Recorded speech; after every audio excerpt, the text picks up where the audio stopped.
Okay, so moving into haematology, this is our haematology department.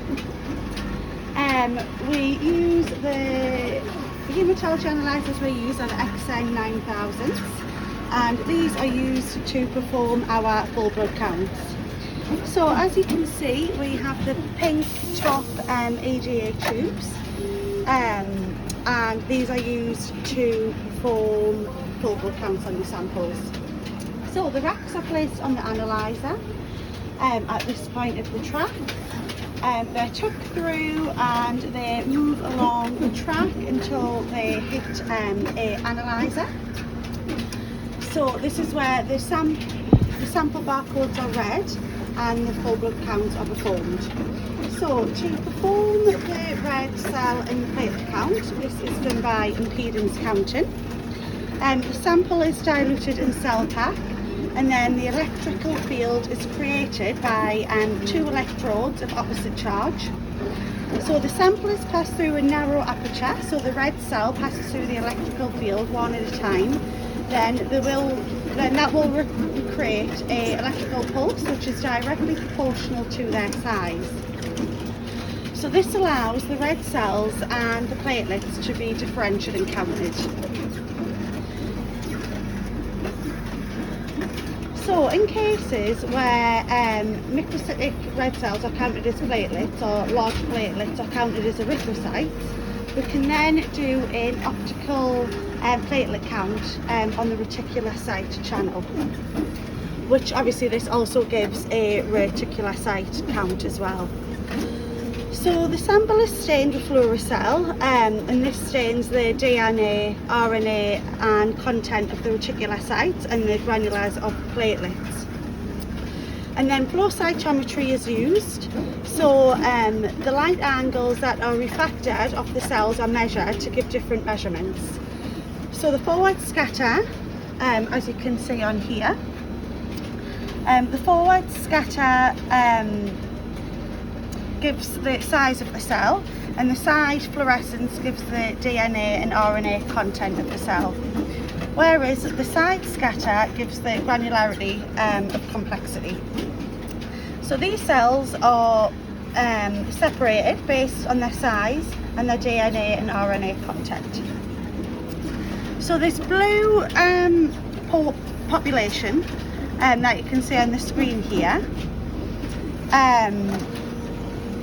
these are mature erythrocytes, as they don't take up the reticulocyte's Fluorocell stain and don't fluoresce. So this is the side fluorescence to the left where that blue population is. Whereas reticulocytes,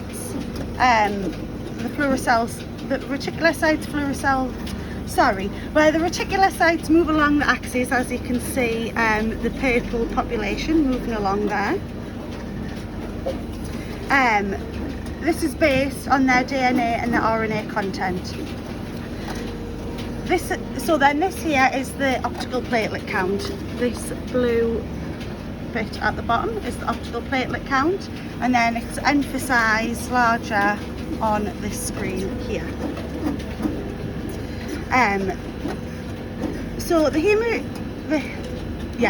So moving on to the hemoglobin concentration, this is measured spectrophotometrically. The red cells are lysed with Lysacell to release the hemoglobin, and then they are reacted with the sulfonylurea reagent. So the hydrophobic portion of the reagent causes the iron core of the hemoglobin, it becomes exposed, and then it's oxidised from iron 2+ to iron 3+. The iron 3+ then reacts with the hydrophilic portion of the sulfonylurea reagent, and then the complex which is formed is measured spectrophotometrically. And that's measured at 555 nanometers and compared with a blank to give the hemoglobin concentration. So to perform the white cell count, as you can see at the top there's a white cell differential, and we also have the WNR channel.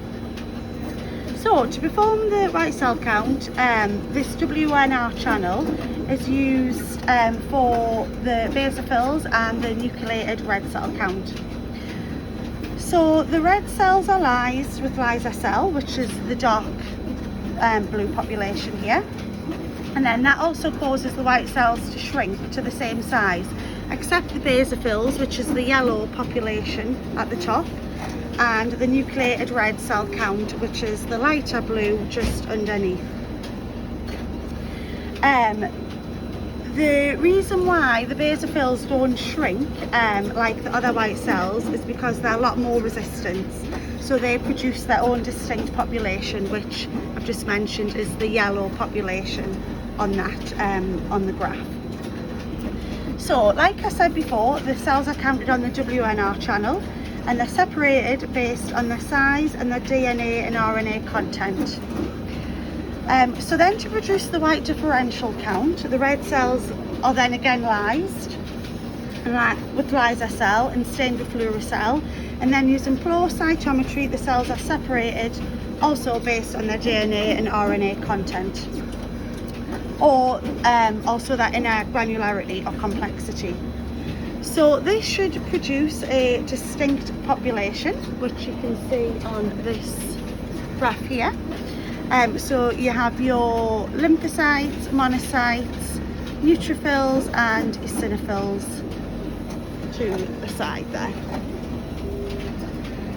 However, in instances where this scattergram is one big population of kind of a white blurred population, this is telling us that the white cell differential is abnormal.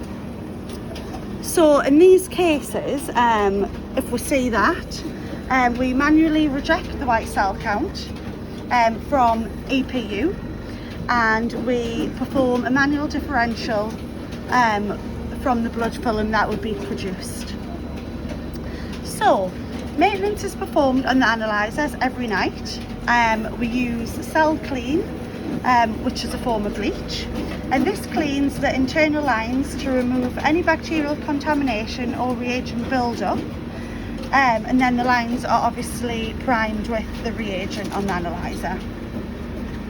So we'll run the QC after maintenance every night, and we'll also run it at 2 PM every day. So every 12 hours the machine gets QC'd. So we use 3 levels of QC. So we use a abnormally low QC, a normal and an abnormally high. And we use all these 3 to detect a large range of results, obviously that are going through the analyzer from our samples. We'll also participate in an AQA scheme for our full blood counts and reticulocyte counts and our differential. And this is through the scheme called NEQUAS. Okay, so once the samples have moved through, we then get to our SP stainer, which is also part of the Sysmex track system. So this stainer is isolated, otherwise it would perform films on every patient sample that would go through the analyzer, rather than the ones that are just requested from us or added on after reviewing the blood count results. So the racks are manually placed onto this part of the analyzer. The barcode is read, and then the sample is mixed before the film is spread. So when the analyzer reads barcode, it can pull the hematocrit result from the patient, and then this will adjust the angle of how the film is spread so that all of the films are spread to a standardised length. So once the sample has been spread, the patient details are printed onto the slide, and then it goes through a series of staining stages. So the film is firstly fixed with the methanol, and then it's stained with the margin stain, then with Giemsa. Then it dries before the film pops out into this output area, and as you can see, there's a few that were done earlier. We do not have an internal quality control for the SP10. It is the responsibility of the BMS to check that day the quality of the films and obviously the quality of the staining to make sure it's adequate and working correctly. So for the maintenance for the analyzer, we use cell clean each night to clean the lines, but also all the reagent build-up and any bacterial contamination that may be in the lines. And then obviously the lines are primed with the reagents on board. We'll also check the reagent levels to make sure there's adequate reagents on board, and then we can replace these if they're low. So once the samples have been along our track, so they pop out here, and then once they've been on our track, we come to our automated tube sorter. So those that have been tested and are finished with get filed in these first 4 racks. Samples that need further requests, like any chemistry tests that need done, are popped into this rack here. So these are all the A1Cs that are sampled by chemistry.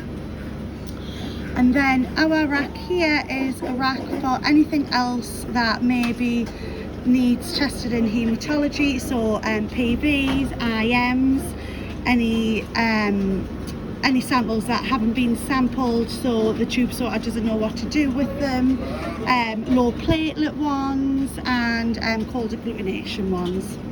And then if you can see the samples at the back of the tube sorter, they are where our ESRs go, so they wait there until we request them out, and then they will go to the ESR machine. The final 2 racks over at this side are our coagulation samples that also get filed onto the tube sorter. So moving on to the StarStev interliner. This analyzer is used to perform erythrocyte sedimentation rates, also known as ESRs. So the samples come through our tube sorter track system, and then they will come down this part of the track, and the barcodes are read and mixed, and then they're diluted with diluent to create a 1:9 dilution with sodium citrate. And then the samples are aspirated into these pipettes. So we use a modified Western Gram method, which reports the results after 30 minutes rather than 60 minutes. But an extra collation curve is used to report the results at 60 minutes as at a standard temperature of 18 degrees. So during the 30 minutes where the test is taking place and the samples are rotating around the carousel, there's 3 stages. So there's the aggregation stage where roulet begins to form, the sedimentation stage where the roulet sediments down the pipette as it has an increased density, and at the packing stage where the red cells pack at the bottom of the tube. Sorry, we did have some on before, but I think they've all just finished. So after the 30 minutes, the clear plasma at the top is read by an optical sensor and reported in millimetres per hour. So ESRs can be raised due to a number of different things. So it can be raised in inflammation, as there's an increase in immunoglobulins and fibrinogen. So these proteins are positively charged, whereas the red cells are negatively charged. So they attract to form rouleau, which obviously has an increased density. So results can also be raised in myeloma because there's an increase in paraproteins, which also has a positive charge. Or the results can be raised in microcytic anemias due to them naturally being smaller in size, and then the red cells lets them sediment quicker in the pipettes. Maintenance is performed daily on these analyzers, obviously weekly and monthly. So as part of our daily maintenance, we do an end of wash pipette, which gets done well, it's normally around 2 AM when the rest of the QCs get done on the analyzers. So yeah, we do an end of day wash, which lets the optical sensors and primes all the reagents. And then for the weekly maintenance, we have our sheet here. We do a little bit more of an in-depth clean, so we'd clean the needle unit, the fill nozzle and the separator, check for any leaks, and make sure the sensors are working. And then we'll have our monthly, which obviously we do a little bit more of the in-depth stuff. So changing the O-ring, rinsing the pump tubing and the saline tubing. So we have our little log sheet there, so we know when it's been done weekly and if it has been done monthly. So we also have 2 levels of QC for the ESR analyzer.